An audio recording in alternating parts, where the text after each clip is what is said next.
Quero trazer uma palavra para o teu coração chamada sem perder tempo. Sem perder tempo. Irmãos, a melhor definição de amor chama-se tempo. Porque amor e tempo tem tudo em comum. Não adianta a gente dizer que ama se a gente não dá tempo. Não adianta dizer que eu amo ao Senhor se eu não dou tempo para o Senhor. Não adianta dizer que eu amo a minha esposa, a minha família, se eu não dou tempo para eles. Não adianta dizer que eu amo a igreja do Senhor se eu não dou tempo para a igreja. Não adianta eu dizer que eu amo a minha vida se eu não dou tempo para eu cuidar da minha vida, da minha alma, da minha mente, do meu corpo. Porque para mim a maior definição da palavra amor se chama tempo. É isso que Ageu, usado por Deus, está falando e ensinando ao povo de Deus. Um jovem profeta, tido como um dos pequenos profetas, não pela relevância, porque um livro é pequeno e é por isso que se chama profetas maiores e profetas menores.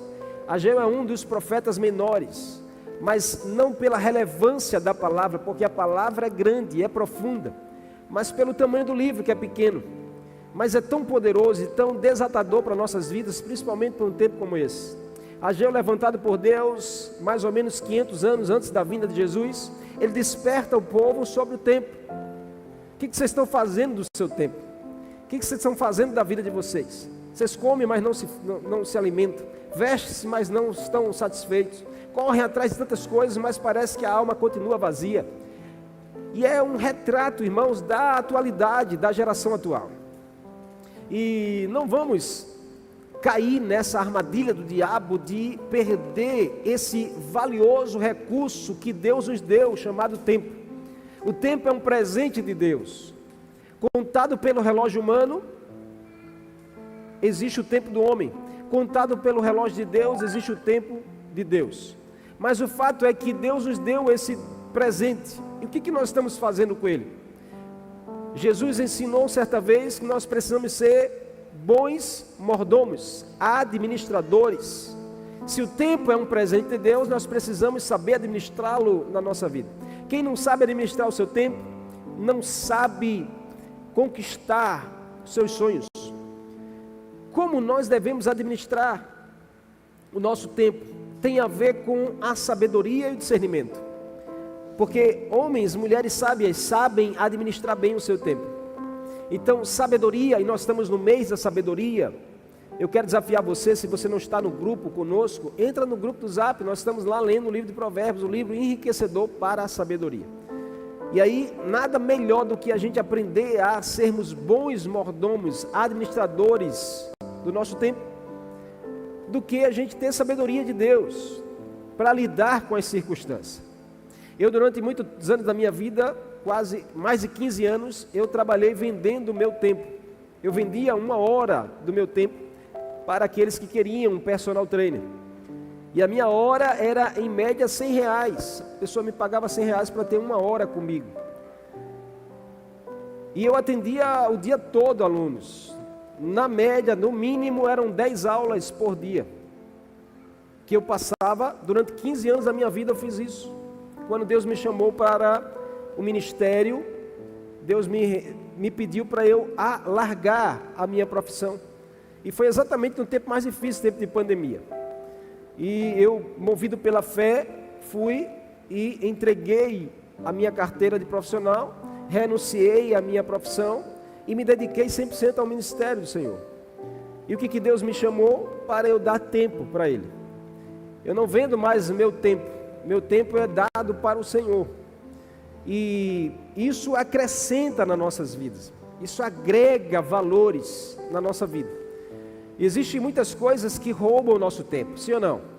Amém? Você está comigo aqui? Amém. Se a gente for fazer uma avaliação, quanto tempo do nosso tempo tem sido roubado por coisas?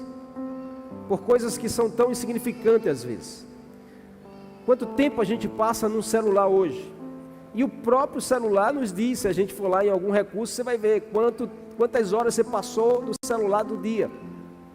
E a gente fica abismado às vezes, irmão. Eu sei que tem pessoas que usam o celular para o trabalho, e isso é louvável.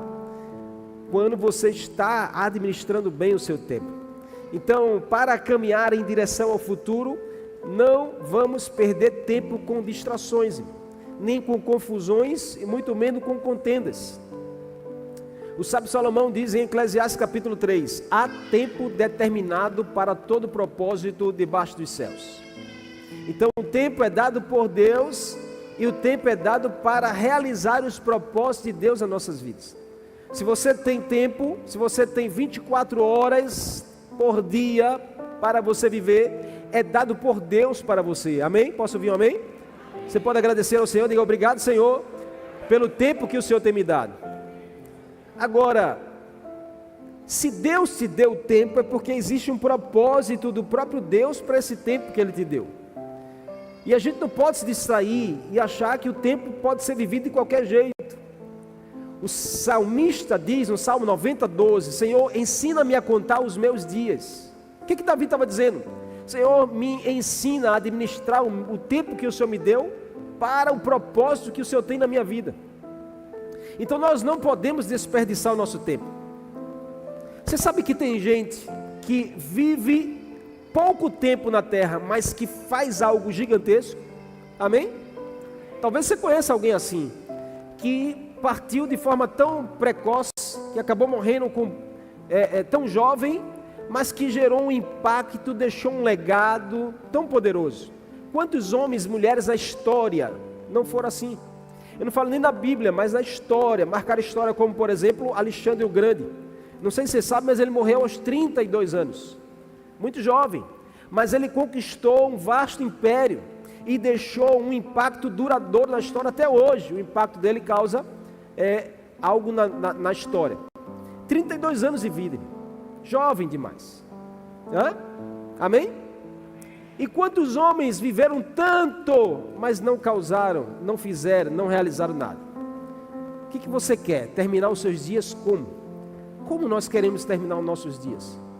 Como nós queremos, quanto nós queremos viver? Eu tenho certeza que a gente diz, eu quero viver aos 100 anos, pastor. E amém por isso. Mas que a vida seja uma realização para o propósito de Deus. Que seja um grande impacto de Deus através de você. E a ideia por trás dessa realidade é que a vida não se resume apenas aos anos que a gente vive ou à duração que a gente tem, mas também ao que se faz com ela. Então nós precisamos buscar sabedoria em Deus para administrar bem o nosso tempo. Cuidar das redes sociais, cuidar das Netflix da vida, cuidar das novelas, cuidar das programações que nos tomam tanto. Não estou falando que isso seja pecado, e não é pecado, irmãos, porque às vezes a gente para assistir, e isso é normal. Todo ser humano às vezes às vezes está na rede social, às vezes está assistindo uma série na Netflix. Eu gosto de alguns filmes, eu gosto de algumas séries que agreguem aos meus princípios, aos meus valores. Eu gosto disso, não é pecado. Mas se a gente não cuidar, nos rouba. Quem não usa o tempo para produzir algo, não está usando o tempo com sabedoria. E qual o valor do tempo? Se o tempo é dado por Deus, qual o valor que a gente tem dado a isso? Analisando aqui as palavras de Ageu e esse livro de Ageu, nós vamos encontrar 3 princípios importantes para que a gente não perca tempo. Se você quer anotar, anote. Se você não quer, receba de Deus. 3 princípios. O primeiro dele, nós lemos esse texto do verso 4 ao 6. Um princípio para não perder tempo: cumpra os seus votos. Cumpra os seus votos feitos a Deus. Seja comprometido com aquilo que você falou, com aquilo que você planejou, com aquilo que você projetou. Às vezes se torna, irmãos, tão difícil a gente planejar, projetar, a gente começar e terminar algo. Quantos dos que estão aqui nessa auditório, os que estão assistindo em casa, não começaram algo e não deixaram para trás? Quantos de nós não começamos um projeto e paramos no meio do caminho? Quantos de nós não demos início a algo, abrimos algo ou inauguramos algo e ficou no meio do caminho, ficou para trás? Você quer um princípio importantíssimo para não desperdiçar o teu tempo, não perder o seu tempo? Cumpra os seus votos, cumpra todos os seus votos, principalmente os que você fez a Deus. O povo de Israel aqui no tempo de Ageu estava pós o exílio, então entrou em um tempo de desânimo. Durante 15 anos o povo viveu desanimado. para os votos feitos a Deus, para os propósitos feitos para com Deus. Era um povo que queimava antes, mas por algo que aconteceu, esfriou depois. Era um povo comprometido antes, mas por conta de um exílio, o povo desanimou, o povo já não estava mais queimando, já não tinha mais tanta esperança. Então chega o jovem chamado Ageu, Deus levanta um jovem no meio do povo, e Ageu vai lá com a palavra impactante de confronto, de revelação, de despertamento. Ageu conseguiu fazer algo, conseguiu conquistar algo, em pouquíssimo tempo, cerca de 4 meses. 4 meses foi o tempo que Ageu, durante esses 2 capítulos do livro, ele pôde fazer uma grande revolução no povo de Deus. Então você vê, em pouquíssimo tempo, Ageu fez algo tão poderoso e profundo, despertar o povo para os votos que eles precisavam cumprir. Tinha pessoas lá que décadas, porque o tempo de desânimo foram 15 anos, décadas, as pessoas convivendo com aquilo não se levantavam para mudar. Em nome de Jesus, nós precisamos despertar para algumas realidades da nossa vida. A gente está acostumado, talvez, está acomodado, talvez, a algumas realidades. E Deus está usando a sua palavra para nos despertar nesse tempo, para nos levantarmos e mudar a realidade, a fazer algo que mude o quadro. Quantas vezes a gente não inicia de forma boa, de forma diligente, de forma animada, e no meio do caminho a gente desanima, a gente não está mais tão comprometido assim. Deus levantou Ageu para despertar o povo quanto à disciplina dos votos. Deus levantou Ageu para despertar o povo quanto à negligência com os votos, com os compromissos. O que é um voto, pastor? É nada mais do que um compromisso que a gente assume com Deus. Uma vez a gente diz: Senhor, eu estarei, eu colocarei a minha mão, eu investirei, pode contar comigo. Mas no meio do caminho a gente já não está mais tão assim, já não está mais fazendo, investindo tão assim. Ah, pastor, eu tenho minhas razões. Será que tuas razões têm fundamento para você quebrar um voto com Deus? Será que as tuas desculpas são argumentos necessários para você dizer que eu tenho razão de não estar mais fazendo aquilo que eu me comprometi a fazer? Nós precisamos avaliar isso, irmão. O que nós estamos fazendo com o tempo que Deus nos deu? Será que nós estamos despertos o suficiente nesse tempo? Estamos orando o necessário, estamos adorando o que nos cabe, estamos buscando se comprometer como devemos. Estamos comprometidos com a família de Deus. Uma coisa eu quero dizer a você: você não tem tempo a perder. Diga assim: eu não tenho tempo a perder. Diga mesmo: eu não tenho tempo a perder. Quem não tem tempo a perder, irmão, não perde tempo com coisas insignificantes, com picuinhas, com mimimi, com fofoca, com disse-me-disse. Irmão, quando chega, não tenho tempo a perder, não. Eu não tenho tempo a perder. O tempo é precioso que Deus me deu. E a gente precisa ter essa maturidade, esse discernimento. Até quando a gente vai viver perdendo tempo? Ageu foi levantado por Deus para tirar o povo da procrastinação e levar o povo à vitória. Ele estava trazendo o povo ao arrependimento.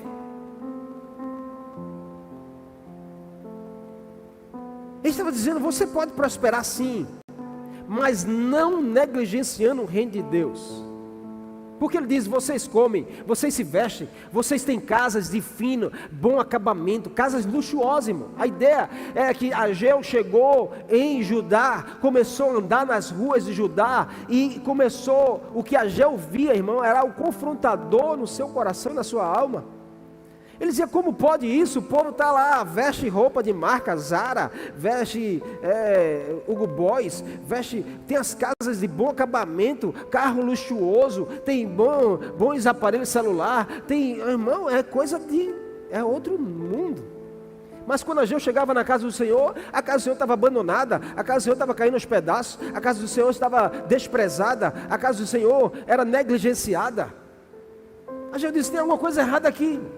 15 anos passados, o povo adormecido, que vocês estão fazendo do tempo de vocês? Vocês comem, mas estão aí morrendo de fome. Vocês bebem, mas morrem de sede. Vocês se vestem, mas não se satisfazem. Sabe por quê? Pode prosperar, mas porque vocês estão negligenciando os votos que fizeram com Deus. Isso é muito sério. Porque se a gente não despertar, a gente cai em algo semelhante a isso. Então Ageu é levantado por Deus para levar a um arrependimento. Poder prosperar é direito nosso, a gente pode prosperar, mas nunca negligenciando as coisas de Deus. Porque nunca vai, irmãos, nunca vai valer estarmos com tanto, e a gente não amar compartilhar daquilo que Deus nos deu. Porque a gente só quer para nós. Então, ao andar pelas ruas de Jerusalém, Ageu se deparou com essa cena. O povo estava vivendo muito bem, mas a casa do Senhor estava abandonada. E parece ser um retrato da atualidade hoje, onde muitas pessoas só pensam em si. Ageu 1:10. Por isso, por causa de vocês, olha a palavra do profeta, o céu reteu o orvalho e a terra deixou de dar o seu fruto. Nós colhemos de acordo com o lugar que nós investimos. E prosperidade, não esqueça disso, prosperidade não é a quantidade de recursos que você tem. Prosperidade é a capacidade de você se satisfazer com o que você tem. Não é sobre quanto, é sobre a sua satisfação naquilo que você já tem. Alguém próspero não é alguém rico porque tem muito dinheiro na conta. Alguém próspero é alguém que sabe satisfazer-se com o que tem. Porque eu conheço muita gente que não tem dinheiro, mas é próspero. Amém? Você está olhando para um. Porque eu sempre entendi que prosperidade não tem a ver com conta bancária. Tem a ver com a alma satisfeita em Deus. O pouco que a gente tem, a gente consegue dividir com mais alguém. Isso é alguém próspero. E essa igreja não é uma igreja rica, é uma igreja próspera. Você pode dar glória a Deus por isso? Porque se você é dessa igreja, você usufrui da prosperidade do reino de Deus sobre você. Então cumpra os seus votos para com Deus. Deus leva a sério a palavra que você diz a Ele. Às vezes a gente não leva tão a sério, mas Deus leva muito a sério quando a gente se compromete. Então a gente precisa parar de procrastinar. O que é procrastinar? Diga assim, é adiar. Diga, é adiar. Então diga assim, eu preciso parar de adiar a atitude que eu tenho que tomar hoje. Diga mais uma vez, eu preciso parar de adiar a atitude que eu tenho que tomar hoje. Diga assim, é hoje. É hoje. Você pode aplaudir a Jesus por isso?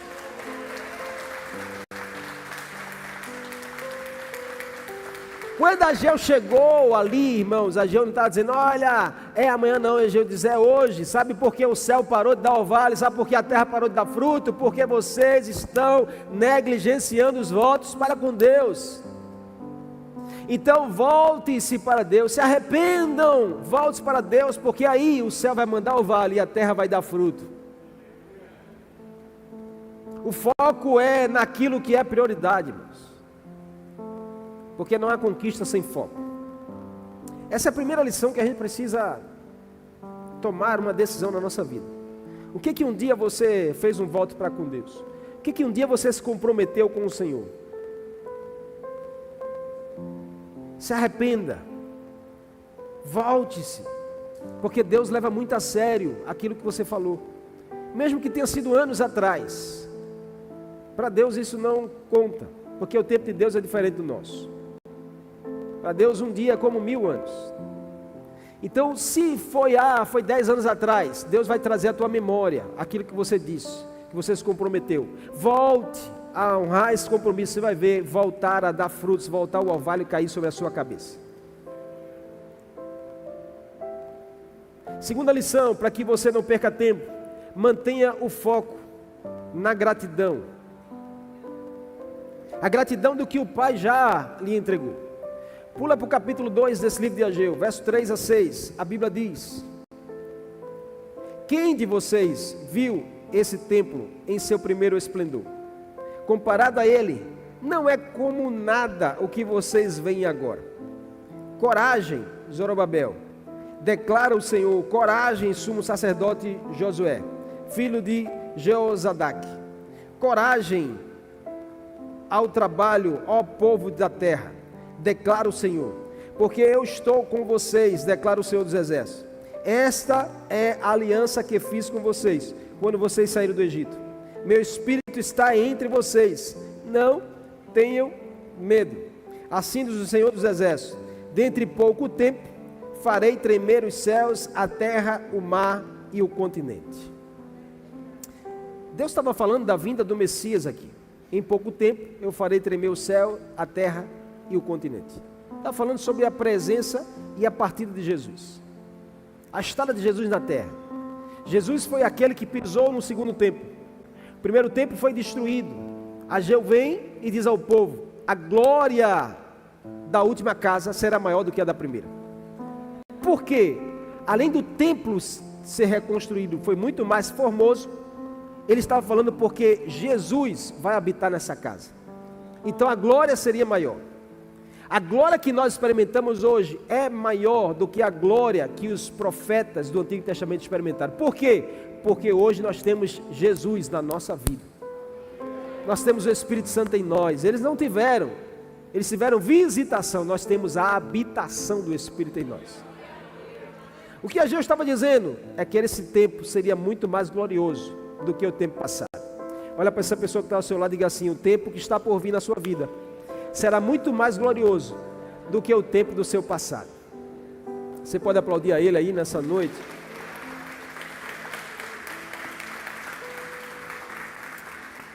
Só que, irmãos, no Egito, no tempo dos patriarcas e no tempo de Jesus na terra, Deus afirmou em todas essas eras, que Ele estaria conosco.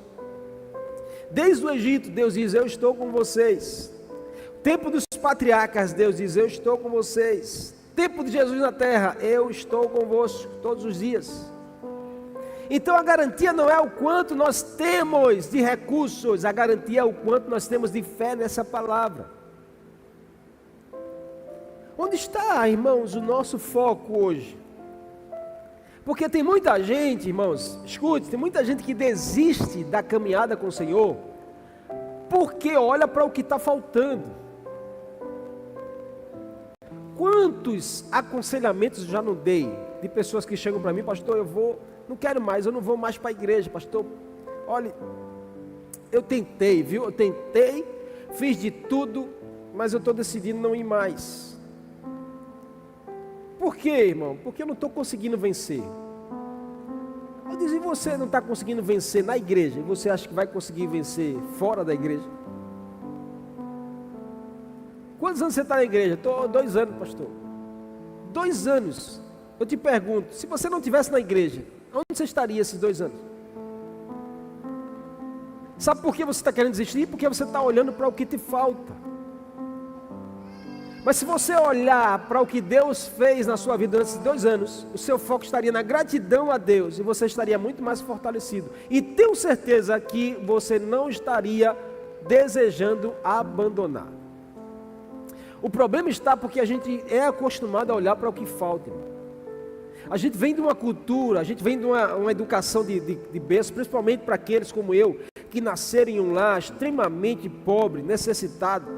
A gente é criado a olhar para o que falta, porque a gente escuta da nossa mãe, do nosso pai, eu escutava o dia todo, irmão: olha, não tem almoço, não tem feijão, hoje não tem carne, hoje não tem pão, hoje não tem isso, hoje não tem dinheiro, e não sei o que, e não tem. Irmão, a gente é criado a olhar para o que não tem,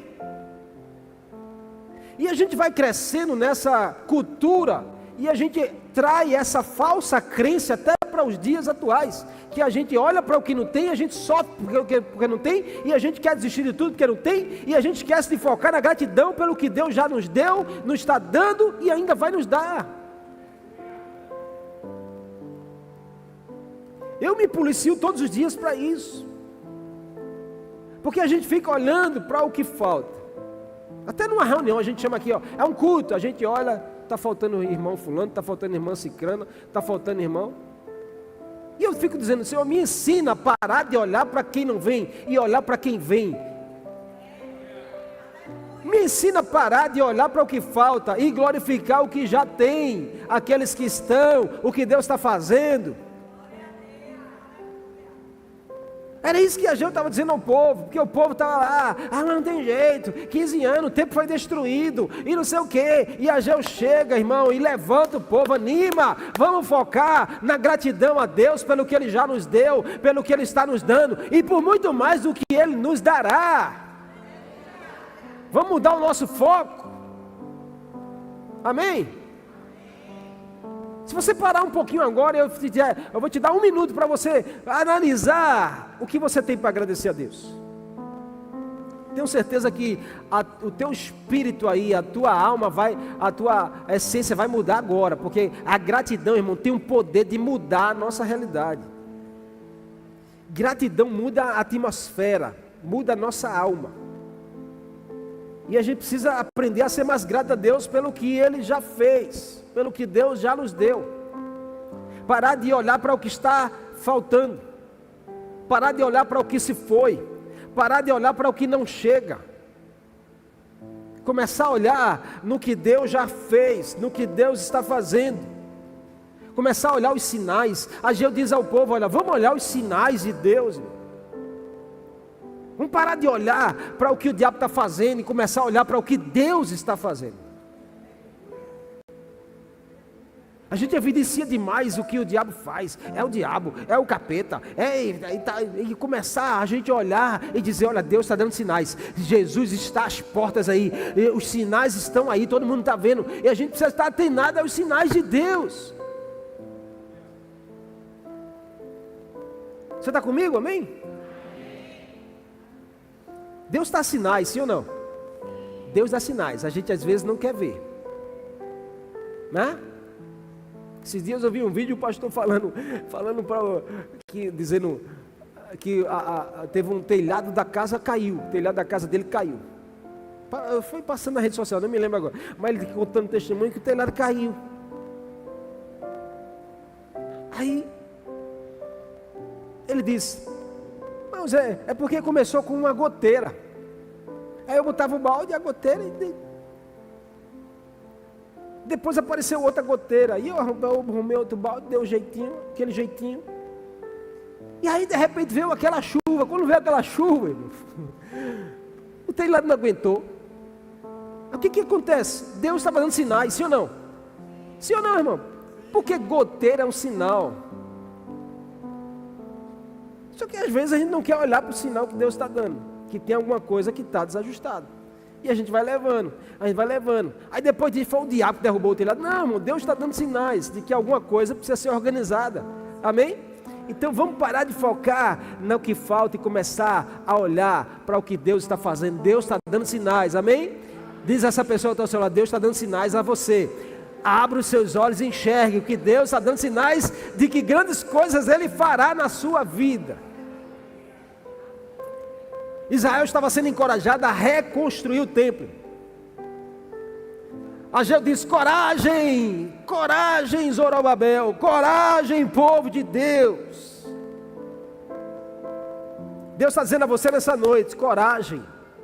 Coragem para você botar a mão no arado. Coragem para você fazer o que precisa ser feito. Coragem para você mudar essa realidade da sua vida. Coragem para você se levantar e ser usado por Deus nesse tempo. Coragem para você começar a evangelizar. Coragem para você abrir o seu GF. Coragem para você deixar Deus usar você para pregar a palavra. Coragem, povo de Deus. A gente reclama demais, irmão. Reconstruir. Deus está nos chamando a reconstrução. Coragem, irmãos, é a expectativa vitoriosa sobre grandes batalhas. O que é coragem? É você estar enfrentando uma batalha, mas com a expectativa de vencedor. Isso é coragem. Coragem tem a ver com a tua força. Coragem tem a ver com a tua fé. É você estar guerreando uma guerra, porque todo mundo guerreia guerras, só muda as guerras. Mas não é você que está enfrentando sozinho essa guerra, que esse que está ao seu lado também enfrenta a guerra. Esse que está falando também enfrenta a guerra. O que muda são as guerras. Mas nós precisamos ter coragem, a expectativa vitoriosa sobre a batalha. E o que provoca essa coragem? Diga assim, a presença de Deus na minha vida. Diga assim, eita, Deus está comigo, então eu sou mais do que vencedor. Ageu chegou e disse, vamos lá, irmão, coragem, vamos reconstruir esse templo, vamos mudar essa história. 4 meses, Ageu muda a realidade. Diga essa pessoa assim, 4 meses é o tempo suficiente para Deus mudar a realidade.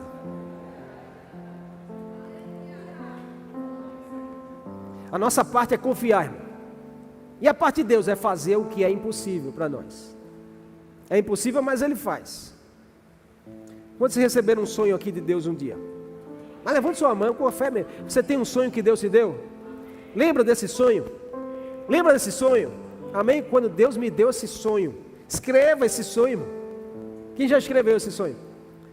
Se não escreveu, escreva. Chega em casa hoje, escreva o sonho que Deus te deu. Coloque lá, todos os dias você vai ler esse sonho. Se puder, desenhe o sonho.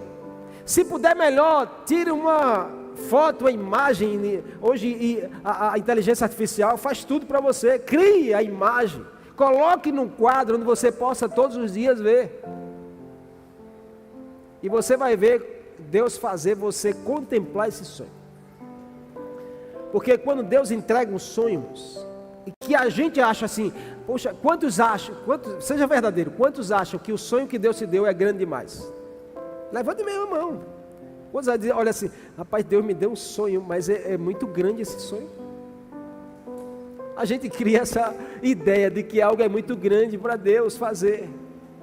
É muito demais para Deus fazer, é muito difícil para Deus fazer. Ah, irmão, quando Deus nos entrega um sonho grande demais para nós, mas nós precisamos entender que para Ele é pequeno demais para Ele realizar. Pode ser grande aos nossos olhos, mas para Deus, irmãos, é como um estalar de dedos. Ageu diz, a glória da casa que virá será muito maior da glória da casa que um dia já se foi. Assim será sobre a sua vida, eu profetizo, que esse sonho que é grande vai acontecer, e a glória será grande, não para o teu nome ser glorificado, mas para aquele que te deu o sonho ser exaltado. Você pode aplaudir a Ele e dar um glória a Deus. Aleluia. Por último, para a gente encerrar, para que você não perca tempo, busque intimidade, que gera santificação. Ageu 2,14, olha o que ele diz. Ageu 2,14. Ageu transmitiu essa resposta do Senhor. É o que acontece com esse povo e com essa nação. Tudo que fazem e tudo que me oferecem é impuro.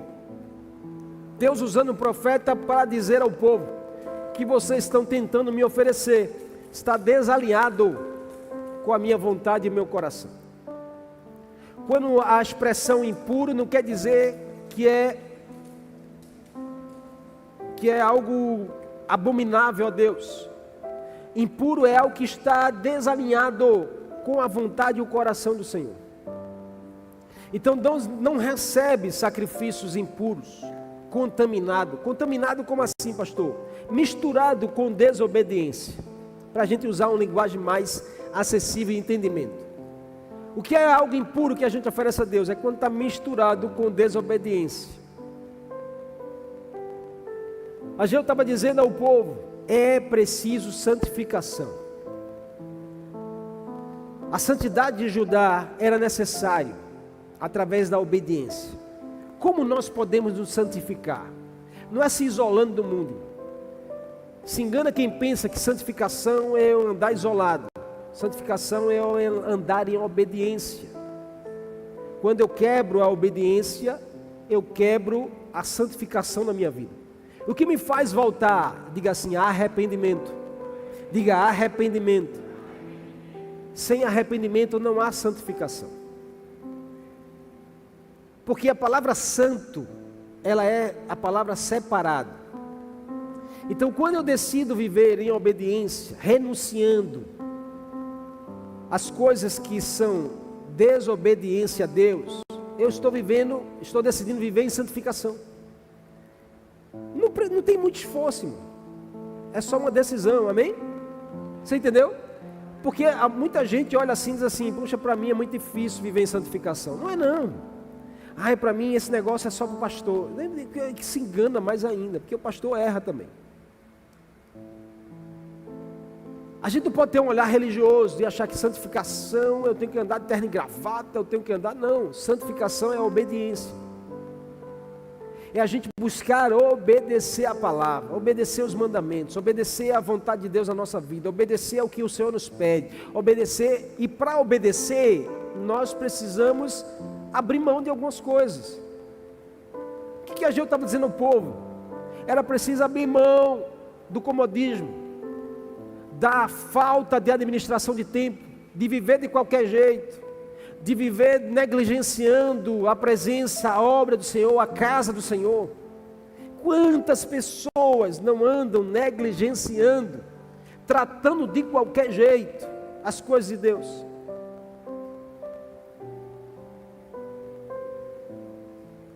Era isso que o profeta Ageu estava dizendo ao povo.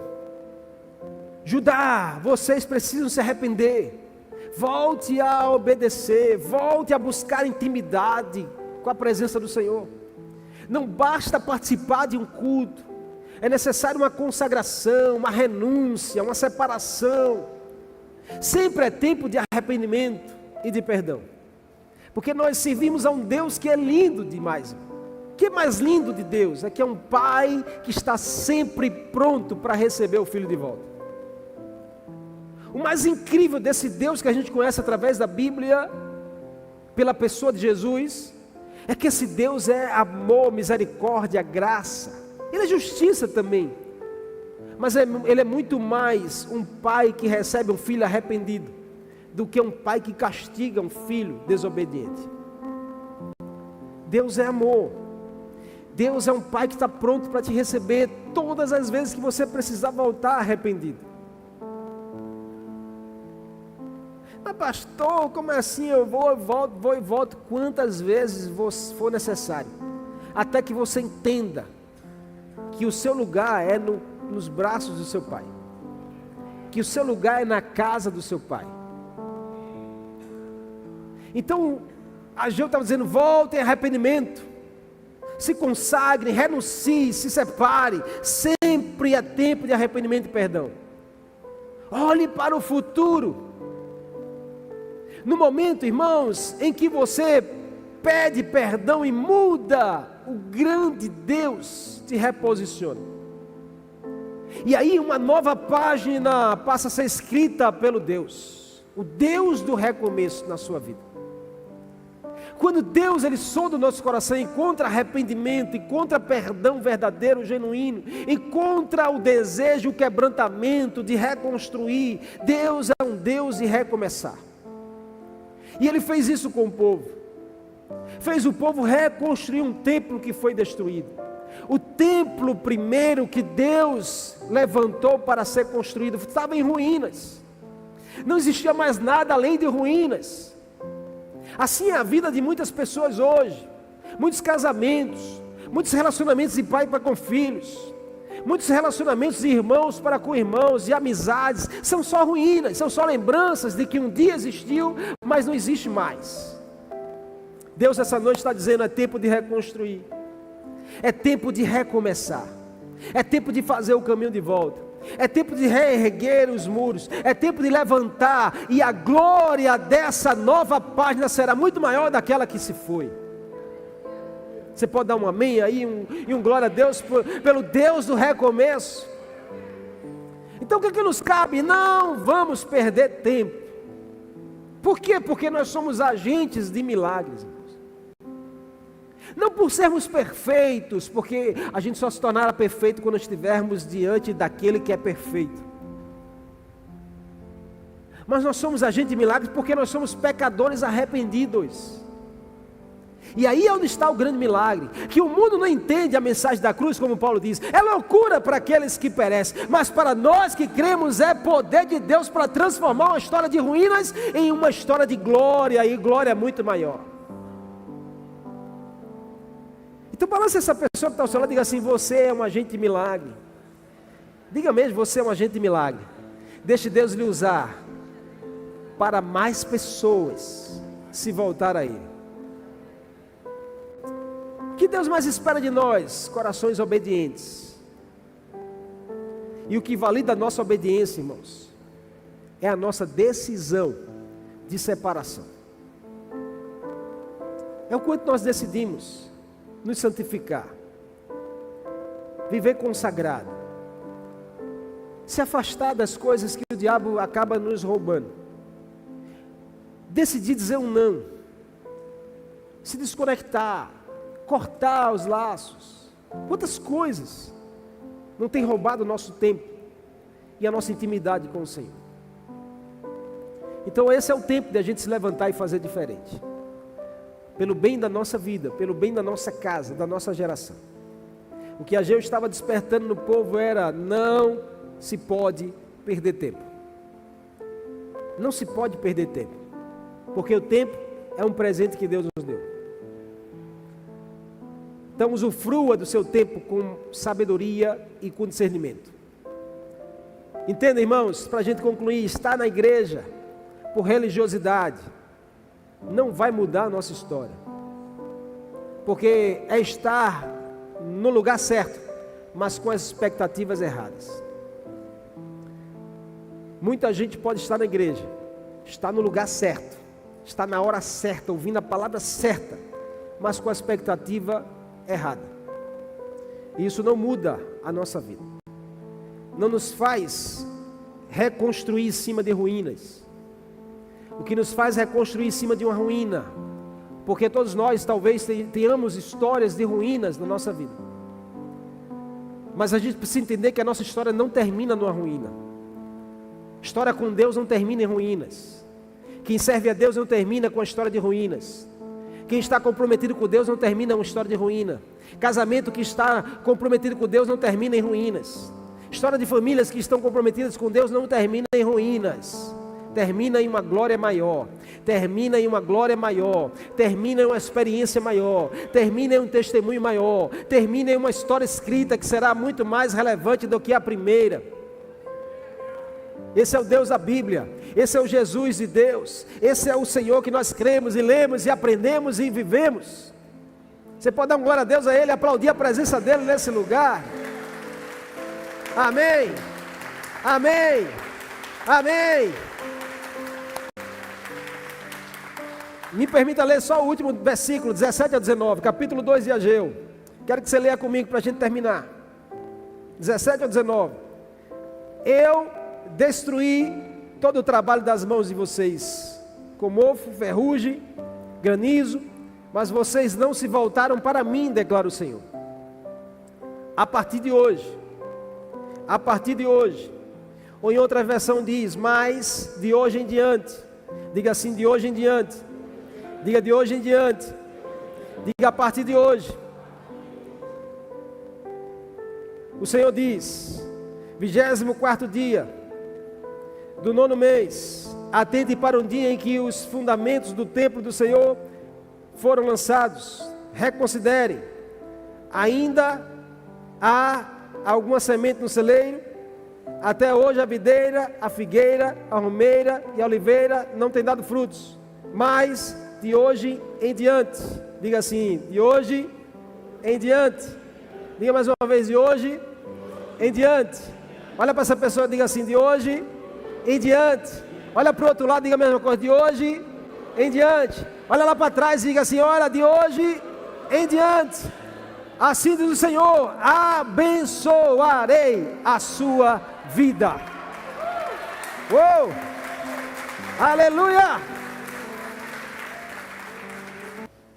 Chega bem pertinho dessa pessoa aí, balança ela e diga assim: olha, o Senhor está te dizendo que de hoje em diante a história será diferente. Diga assim: de hoje em diante muita coisa vai mudar. Diga assim: de hoje em diante aquela porta vai se abrir. Diga assim: de hoje em diante aquela colheita vai chegar. Diga assim: de hoje em diante aquela ruína vai ficar para trás e a glória será muito maior. Diga assim: a partir de hoje não será mais a mesma coisa. Amém? Você crê nisso? Levante sua mão e diga: eu creio que de hoje em diante não será mais do mesmo jeito, em nome de Jesus.